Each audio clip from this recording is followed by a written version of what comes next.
یزید کی زبان سے بار بار یہ اعلان ہو رہا، زینب 40 کے دن حسین کی فتح کا دنیاوی اعلان کرتے ہوئے آئی، مگر یہ پہلی حاضری تھی زینب کی کربلا میں شام سے آ کر، پھر ایک بار زینب کو دوبارہ شام جانا پڑا۔ ایک روایت کے مطابق آج یعنی 24 صفر کی شب ثانیہ زہرا عقیلہ بنی ہاشم شریکت الحسین ام المصائب زینب کبریٰ کی شہادت کی رات ہے ایک روایت کے مطابق، اور ایک قول کے مطابق شہزادی کی شہادت کے مصائب یہ بیان کیے جاتے ہیں کہ جب دوبارہ شہزادی شام گئی، ابھی تو میں نے کہا شام سے کربلا آئی، اب ایک بار پھر شام گئی، شام جا رہی ہیں، اپنے بیٹے سجاد کے ساتھ جا رہی ہیں، پورے احترام کے ساتھ جا رہی ہیں، ابھی شہر دمشق میں داخل نہیں ہوئی ہیں کہ ایک مرتبہ شہر سے کچھ فاصلے پر تھی کہ رات آ گئی۔ رات کو سفر نہیں ہوتا ہے، ایک بار خیمے لگائے جا رہے ہیں، قافلہ رک رہا ہے۔ یہ وہی جگہ ہے جو زینبیہ کے نام سے مشہور ہے، جہاں آپ میں سے بہت سے اس سال بھی زیارت کر کے آئے ہیں، وہاں پہ قافلہ رکا۔ آج وہ شہر کا حصہ، اس وقت وہ شہر کی دیوار سے بھی باہر کا علاقہ تھا۔ شام ہوتے ہی شہر دمشق کے دروازے بند ہو گئے، قافلہ روکا گیا، خیمے لگائے گئے، ساری بیویاں اپنے خیموں میں گئیں۔ ایک بار زینب نے سجاد کو بلایا، جب کربلا میں خیمے لگائے گئے تھے تو زینب نے حسین کو بلایا تھا۔ آج شام میں خیمے لگائے گئے ہیں، زینب نے سجاد کو بلایا، کربلا میں بلا کے کہا تھا بھیا یہ کس جگہ پہ خیمے لگائے گئے ہیں؟ جب سے میں خیمے میں آئی ہوں مسلسل کسی بیوی کے رونے کی آواز سن رہی ہوں، یہ کون سی جگہ ہے، کون بیوی رو رہی ہے؟ حسین نے کہا زینب شاید تم پہچان نہ پائی، یہ ہماری اور تمہاری ماں فاطمہ زہرا ہے جو مدینے سے ہمارے ساتھ کربلا میں آئی ہیں۔ اور آج جب شام میں زینب کا خیمہ لگا، زینب نے فوراً سجاد کو بلایا، سجاد بیٹا اندھیرا ہو رہا ہے، شام کا وقت ہے، لیکن یہ جگہ یہ علاقہ جانا پہچانا لگ رہا ہے۔ سجاد نے سر جھکا کے کہا پھوپھی اماں جب پہلی مرتبہ آپ قیدی بن کے آئی تھی تو اسی انداز سے ہم شام کو یہاں پہنچے تھے، عمر سعد نے قافلہ یہاں روکا تھا، آپ اسی جگہ پہلی بار ٹھہری تھی۔ زینب نے سنا ارے یہ وہی جگہ ہے، گھبرا کے باہر آ گئی، کیونکہ زینب کو ایک بات یاد تھی، گھبرا کے باہر آ گئی۔ زیارت خالی کربلا کی نہیں ہوتی ہے، یہ بھی زیارت کا حصہ ہے۔ گھبرا کے باہر آ گئی بیٹا تو میں وہ درخت دیکھنا چاہتی ہوں جہاں میرے گھرانے کے کٹے سر لٹکائے گئے۔ خالی روزے کی زیارت نہیں ہوتی، یہ بھی زیارت ہے۔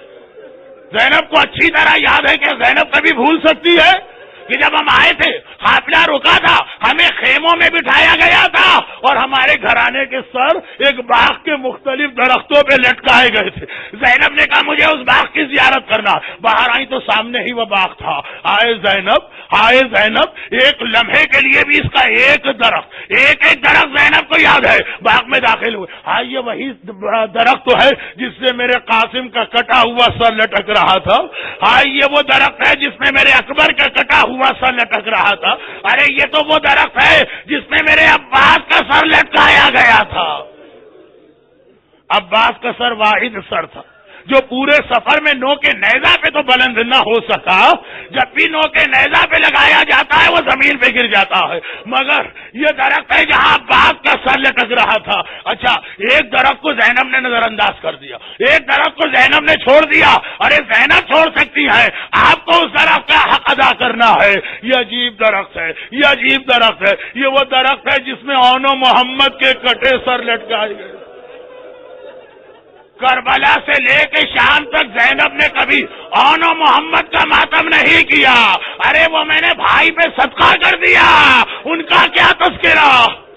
جب کٹے سر آئے تھے تب بھی ہر بیوی نے اپنے وارث کا کٹا سر اٹھایا تھا، اون و محمد کا سر اٹھانے والا کوئی نہ تھا۔ شامی عورتوں نے گھبرا کے کہا تھا ایسا لگ رہا ہے یہ بچے لاوارث ہیں، نہ ان کا باپ ہے نہ ان کی ماں ہے، کوئی ان کا سر گود میں لینے والا نہیں۔ اور آج بھی زینب نے اون و محمد کے کٹے سر جس درخت سے لٹکائے تھے اسے نظر انداز کر کے آگے بڑھی، درمیان میں وہ بڑا درخت نظر آیا، بس زینب کی نگاہ پڑی، بے اختیار کہا ہائے میرا ماں جایا، ارے یہ وہی درخت تو ہے جہاں میرے بھائی کا کٹا سر بالوں سے باندھ کے لٹکایا گیا۔ بس زینب کی نگاہ پڑی، آپ خالی سن رہے ہیں، اور مجھ جیسے طالب علم کی زبانی سواد سے برداشت نہیں ہو رہا. زینب تو ہاتھ سے دیکھتی ہے. ارے بس درخت کو دیکھا, علی کی بیٹی نے فریاد کی, ارے میرا بھیا, اور غش کھا کے گر پڑی. اور جو گری تو ایک نہر کے اندر جو باغ میں پانی لے کے آ رہی, باغبان نے دیکھا پانی رک گیا. وہ ایک مرتبہ تلاش میں چلا بجا, کیا دیکھا, ایک ضعیفہ پوری چادر اور حجاب کے ساتھ اس نہر کے اندر غشی کے عالم میں ہے.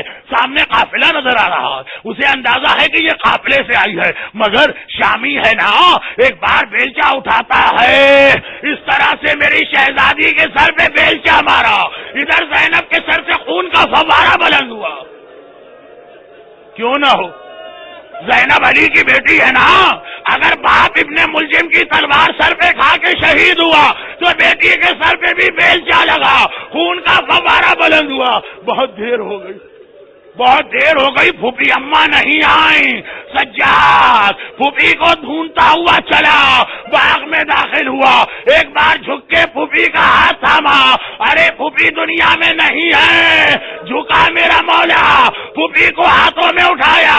بس ایک جملہ کہہ کے بات ختم کرتا ہوں, اور ایک جملہ اپنے اندازے سے کہتا ہوں. پہلا جملہ یہ ہے کہ عزاداروں, حسین نے بہت لاشیں اٹھا. کربلا کے میدان میں میرا مظلوم آقا 57 سال کی عمر, 3 دن کا بھوکا پیاسا, صبح سے شام تک لاشیں اٹھا رہا. لیکن وہ سارے لاشیں مردوں کے لاشیں تھے. اکبر کا لاشا تھا نا, قاسم کا لاشا تھا نا, اونو محمد کا لاشا. ہائے میرا مظلوم آقا سجاد, لاشیں تو اٹھائے, لیکن کبھی زندان شام میں ننھی بہن سکینہ کا لاشا, کبھی شہر مدینہ کی بارش میں ماں رباب کا لاشا, اور آج زینبیہ میں پھوپھی زینب کا لاشا لے کے چلے. اگلا جملہ میرا یقین سا ہے کہ یہی ہوا ہوگا. ایک بار قبر میں پھوپھی کا اتارتے ہیں تو جو ہر ایک کا لاشا لینے آتی ہے کوئی تعجب نہیں. قبر سے 2 ہاتھ باہر آئے ہو, فاطمہ زہرا کی آواز آئی ہو, سجاد بیٹا کل زندان شام میں نے تجھ سے سکینہ کا لاشا لیا تھا, لا آج میری بیٹی زینب ارے میرے حوالے کر دے. زینب کی ماں زینب کو لینے آئی. برحمتك يا أرحم الراحمين وصلى الله على محمد وآله